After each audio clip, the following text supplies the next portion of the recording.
الحمد للہ رب العالمین والصلاة والسلام علی الانبیاء والمرسلین اعوذ باللہ من الشیطان الرجیم بسم اللہ الرحمن الرحیم رب اشرح لی صدری ویسر لی امری واحلل عقدۃ من لسانی یفقہوا قولی واجعل لی وزیرا من اہلی۔ محترم سامعین، السلام علیکم ورحمۃ اللہ وبرکاتہ۔ الحمدللہ، قرآن پاک کا مطالعہ ہمارا جاری ہے۔ سورہ المائدہ کی آیت نمبر 104 تک ہم پڑھ چکے ہیں۔ آج انشاءاللہ آیت نمبر 105 سے آیت نمبر 108 تک پڑھیں گے۔ اعوذ باللہ من الشیطان الرجیم، بسم اللہ الرحمن الرحیم۔ یا ایہا الذین آمنو، اللہ تعالیٰ ہم سے مخاطب ہے۔ کیا فرمایا؟ یا ایہا الذین آمنو علیکم انفسکم، کہ اے ایمان والو، اے ایمان کے دعوے دارو، تمہاری جانوں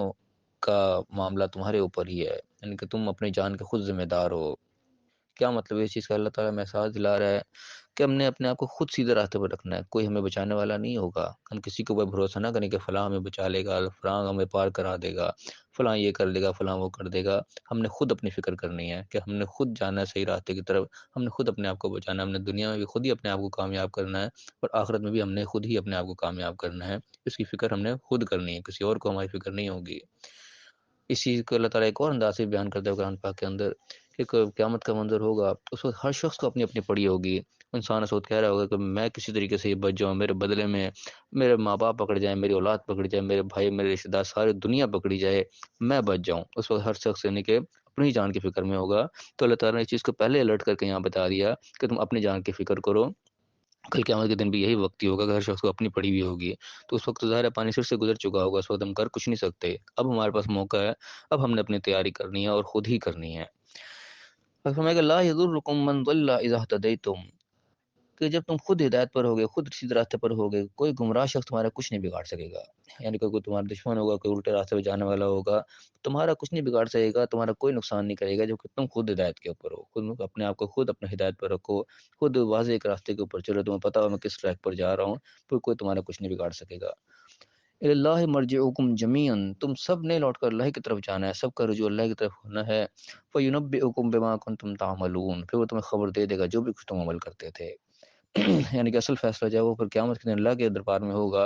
اور یہاں پہ رہ کے ہم نے اس راستے کے اوپر چلنا ہے جو اللہ تعالیٰ نے ہمیں بتایا ہے۔ اس کے بعد آگے یہاں پہ بیان تبدیل ہوتا ہے، اللہ تعالیٰ پھر مسلمان سے مخاطب ہے، مومنوں سے مخاطب ہے۔ فرمایا یا ایھا الذین آمنوا، اے ایمان والو، شہادۃ بینکم اذا حضر احدکم الموت حین الوصیۃ، کہ موت کے وقت اگر کوئی وصیت کا معاملہ کرنا پڑے، تمہیں کوئی کسی کو وصیت پہنچانی ہے، کسی کو پیغام پہنچانا ہے، کسی کو ضمانت حوالے کرنی ہے، موت کا وقت ایسا قریب آ گیا ہے، تو گواہی کس کی ہوگی؟ اس وقت کسی کو گواہ مقرر کرنا ہوگا، یعنی کسی کے حوالے امانت کرنی ہوگی کہ یہ چیز تم نے وہاں تک پہنچانی ہے، یہ پیغام پہنچانا ہے، یہ مال پہنچانا ہے، یہ جو بھی چیز ہے اس کو کسی کے حوالے کرنا۔ تو گواہی کیا چیز ہوگی اس وقت؟ وصیت اثنان ذوی عدل منکم، دو تم میں سے صاحب عدل لوگ، جو معتبر شخص جس کو وہ اعتبار کیا جا سکے، ان دو جو شخصوں کو جو ہے وہ گواہ بنانا ہے۔ او آخران من غیرکم، یا پھر تمہارے غیر سے علاوہ، ان انتم ضربتم فی الارض، یا کہیں تم زمین پر جب سفر کر رہے ہو، کہ ایسی جگہ ہو، فاصابتکم مصیبت الموت، تمہیں موت کی مصیبت وہاں پہ آن پڑے، یعنی کہ تم ایسے راستے میں اپنا وہاں کو موجود نہیں ہے، تو پھر کسی غیروں میں سے بھی ہے، تم نے دو صاحب عدل لوگوں کو چننا ہے، اور وہ امانت پھر ان کے حوالے کرنی ہے، وصیت جو ہے ان کے حوالے کرنی ہے کہ وہ اس کو صحیح جگہ تک پہنچا دیں۔ تابسونہما من بعد الصلاۃ، تم نماز کے بعد ان دونوں کو روکو۔ فیقسمان باللہ، پھر وہ اللہ کی قسم کھائیں، اللہ کو گواہ بنائیں اس چیز کے اوپر، ان تب تم لا نشتری بھی ثمنا، کہ ہم کس چیز میں کوئی اپنا فائدہ نہیں اٹھائیں گے، کوئی اس کا مول ہم نہیں لیں گے، ولو کان ذا قربا، چاہے ہمارا قریبی کوئی بیچ میں کوئی نہ آ جائے، وہ اللہ کو گواہ بنا کے اس چیز کی قسم کھائیں کہ ہم بالکل امانت کو امانت کی طرح سے ہی آگے پہنچائیں گے، اس میں کوئی کسی قسم کا ہیر پھیر نہیں کریں گے۔ ولا نکتم شہادۃ، اور کسی گواہی کو ہم نہیں چھپائیں گے۔ انا اذا لمن العاصمین، اگر ہم ایسا کریں گے تو گناہ گاروں میں سے ہوں گے۔ اللہ کو گواہ بنا کے اس چیز کو قسم کھائیں کہ جو امانت ہمارے حوالے کی جا رہی ہے، جو وصیت ہمارے حوالے کی جا رہی ہے، ہم بالکل ایز اٹ از اس کو آگے پہنچائیں گے، کوئی اس کے اندر ہم دھوکے بازی والا معاملہ نہیں کریں گے، کوئی اس کے بدلے ہم دنیاوی مول نہیں لیں گے، چاہے کوئی قرابت داری بیچ میں کیوں نہ آ جائے۔ اگر میں کہ فَإِنْ أُصِرَ عَلَىٰ أَنَّهُمَا اسْتَحَقَّا إِثْمًا، تو اگر یہ چیز پتہ چلے، یہ چیز واضح ہو کہ انہوں نے کہیں کوئی گناہ کا ارتکاب کیا، کہیں وہ پھسلیں اپنی جگہ سے، کہیں انہوں نے کوئی ڈنڈی ماری ہے کسی معاملے کے اندر، پھر کیا ہوگا؟ فآخران یقومان مقامہما، پھر دو شخص اور پھر ان کے مقام پر کھڑے ہوں، من الذین استحق علیہم الاولیان، جو اپنوں میں سے ہوں جو قریبی میں سے ہوں وہ پھر ان کی جگہ پہ کھڑے ہوں کہ نہیں یہاں پہ یہ معاملے غلط کر رہے ہیں، اس طریقے سے نہیں ہونا چاہیے۔ فیقسمان باللہ لا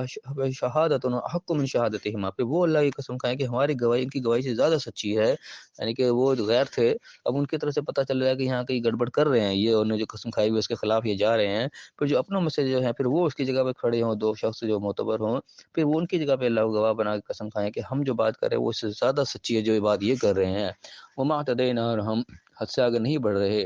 انا اذا لمن الظالمین، اگر ہم ایسا کریں گے تو ہم تو ظالموں میں سے ہوں گے۔ یعنی کہ پھر جو اپنوں کی گواہی ہوگی پھر وہ اس گواہی کو اس قسم کو کینسل کر دے گا، اگر ان کی طرف سے پتہ چلے کہ یہ کوئی غلط کام کر رہے ہیں تو جو اپنے کھڑے کو اس کی جگہ قسم کھائیں گے پھر ان کی قسم کا اعتبار کیا جائے گا، پھر وہ اس کے مطابق فیصلہ کریں گے، جو امانت ہے جو وصیت ہے اس طرح نہیں بلکہ اس طرح ہونی چاہیے، یہ کچھ گڑبڑ کر رہے ہیں، تو پھر پہلے والوں کی جو وہ کینسل ہو جائے گی جو غیر تھے۔ پھر میں ذالک ادنی ان یاتوا بالشہادۃ علی وجہہا او یخافوا ان ترد ایمان بعد ایمانہم، یہ اس چیز کے زیادہ قریب تر ہے کہ لوگ کہ تم گواہی کو لے کے آؤ اپنے اصل حالت کے اندر جس طریقے سے، یا پھر وہ خوف کریں اس چیز کے کہ ان کی قسم جو ہے اس کے بعد قسم کے وہ توڑ دی جائے گی، ان کی قسم کا کوئی اعتبار نہیں رہے گا، یعنی کہ جو پہلے والے جو غیر جو قسم کھا رہے تھے وہ اس چیز کا بھی خیال رکھیں گے کہ ہم نے کوئی گڑبڑ کی تو دوسروں اگر ہمارے خلاف قسم کھا لے گے تو ہماری قسم جو ہے وہ کینسل ہو جائے گی، ہماری پھر کوئی بات کا اعتبار نہیں رہے گا۔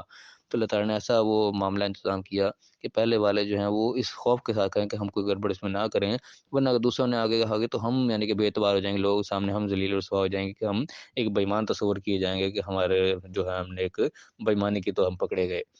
پھر میں واتقوا اللہ واسمعوا، اللہ کا تقوی اختیار کرو اور سنو بات کو غور سے، جو حکم دیا جا رہا ہے اس پر توجہ دو اور تقوی اختیار کرو۔ یہ اللہ واتقوا اللہ کے جو اکثر مقامات پہ اس طرح دیکھو اللہ تعالیٰ پیچھے کو پورا بیان کرتا ہے، اس کے بعد اینڈ کے اوپر واتقوا اللہ کہتے ہیں کہ اللہ کا تقوی اختیار کرو، کیونکہ جو بھی معاملات ہے جو بھی ہم نیکی کریں گے اس کے پیچھے تقوی کا ہونا ضرور لازمی ہے، کہ اللہ کا احساس جو ہمارے اندر ہوگا کہ جو بھی ہم کام کریں اس کا ہم نے جواب دینا ہے اللہ کے سامنے، یہ وہ چیز ہے جو انسان کو برائی سے روکتی ہے۔ اگر تقوی انسان کے اندر سے ختم ہو گیا پھر انسان بے خوف ہو جاتا ہے، پھر جو مرضی بےایمانی شیطانی کرتا رہے پھر اس کے اندر اللہ کا خوف ختم ہو جاتا ہے۔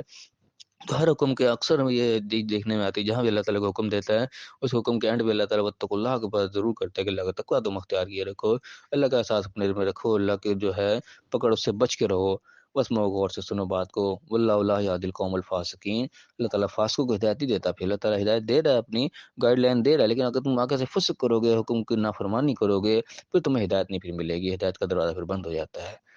تو اللہ تعالیٰ ہمیں صحیح سمجھنے کی توفیق عطا فرمائے، یہ دنیاوی معاملات ہے جو ہمیں دنیا کے اندر رہنے سہنے کے لیے وہ کام آتے ہیں، ان گائیڈ لائن کے حساب سے جب ہم دنیا کے اندر زندگی اپنی بسر کریں گے تو یقین امن و امان بھی رہے گا اور معاملات بھی ہمارے ٹھیک رہیں گے۔ اللہ تعالیٰ ہمیں صحیح سمجھنے کی، ان احکامات کو ہمیں یاد رکھنے کی توفیق عطا فرمائے، ہر موقع کے لیے اللہ تعالیٰ نے ہمیں گائیڈ لائن ضرور عطا کی ہے، ہمیں اس سے فائدہ اٹھانے کی، اس کو صحیح سمجھنے کی توفیق عطا فرمائے اور دنیا اور آخرت دونوں جگہ کامیاب فرمائے، آمین۔ وآخر دعوانا ان الحمد للہ رب العالمین۔